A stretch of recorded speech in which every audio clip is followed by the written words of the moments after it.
We have a story tonight of one woman's extraordinary quest for justice after her own boyfriend burned her alive.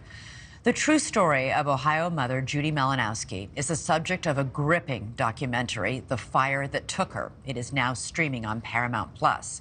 A word of warning, the video you're about to see is disturbing. In 2015, the mother of two was at a gas station with her boyfriend when they got into an argument.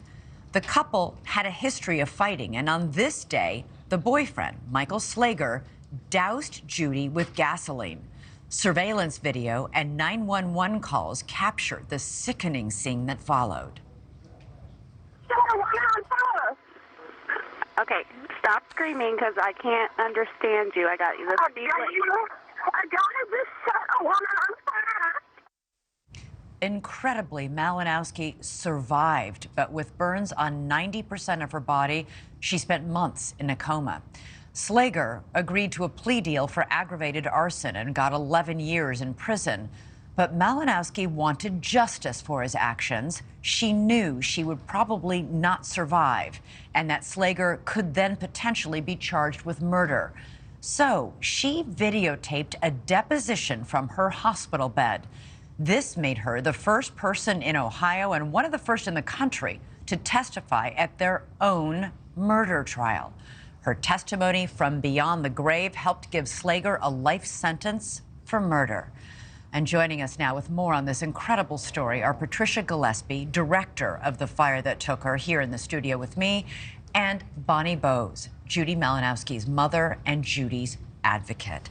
Bonnie, I want to start with you. No one thought your daughter would live. Judy was burned over so much of her body. She coded 7 times. You were called to the hospital the day she was burned, but no one could prepare you for what you were about to see. Your precious girl just burned alive. What was that like? When I arrived at the hospital, I just seen my child. I just seen my baby, and I was so relieved that she was alive, albeit it was just through a temporary airway on a ventilator. In the documentary, at one point, you sit with the police detective as he shows you the surveillance footage of Michael setting your daughter on fire. Why did you want to see this? Respectfully, I could not comprehend that a human would do something like this to another human being. I just could not, in fact, I just couldn't believe it. They kept telling me that, but as I began to see how badly my child was hurt, I just couldn't comprehend that they were telling me that he had beat her and set her on fire. It's hard to believe. It's shocking to believe, and my heart broke for you as I watched you sit there and watch that footage. Patricia, you made this documentary about this case. You include footage of the detective questioning Michael Slager in the hospital a short time after the ambulances have arrived and taken Judy Malinowski to the hospital. Let's take a look at that footage, because he tried to lie about what happened. Take a look. I didn't think I got, there was that, realized it was going to be that. Sure. So I walked over to give her a light. That was it. And then she just... And when she went up, I couldn't believe it. I just didn't think that it was going to be like that. Okay, Michael's story falls apart right away because the detective says, dude, we've got, surveillance footage showing you dumping gasoline and then 30 seconds later setting fire on her, right? Right, yeah. I think so the footage is actually from an ATM nearby the location, so I think Michael initially didn't understand that there was video at all. And that's where the story came from, that Judy had accidentally splashed gas on herself.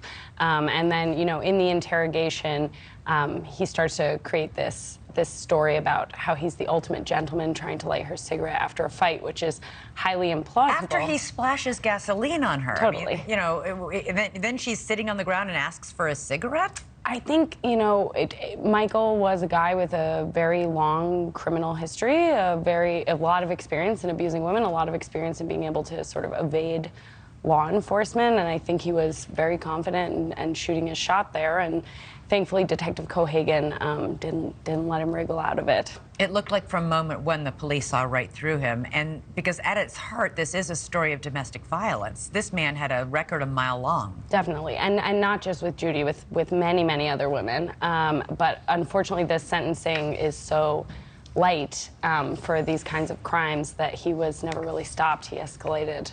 Bonnie, Judy knew she was going to die, and she had to come off her pain medication in order to do a 3-hour deposition against Michael in excruciating pain. It was difficult to watch, but here is some of it.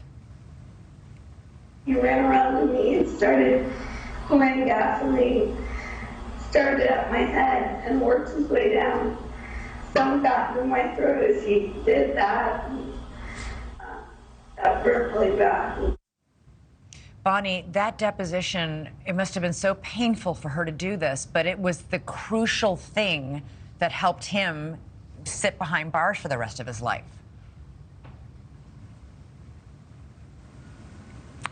That is correct. And I had my concerns with her testifying to her own homicide, but Judy was adamant for justice for women, and she continued to tell me, and I quote, "Mom, if my suffering helps one woman from domestic violence with testifying, then justice will be served and her suffering wouldn't be in vain." Well, her testifying is what led to him being convicted of murder and getting a life without possibility of parole sentence.